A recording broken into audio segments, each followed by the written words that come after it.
Hi guys जय जगन्नाथ। आज मु मो घर वीडियो देइछि सामने एटा हमर भल घर हो गला बोली पछपटे आमे जेतबे जागा किनलु एटा एजबेस्ट घर बनैथिलु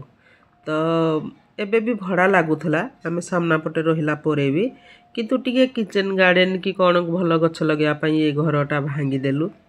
तो भांगी देकी आमर रास्ताटा बहुत कच्चा थिला कादुओ होथला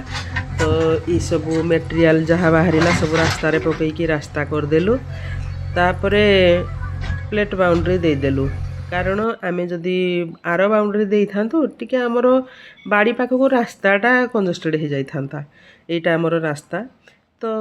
सेथि पई आमे प्लेट बाउंड्री दे देलु आ देकी पछपटा किचन गार्डन कर देइछु। बाउंड्रीटा दौ दौ टिके राती हो गला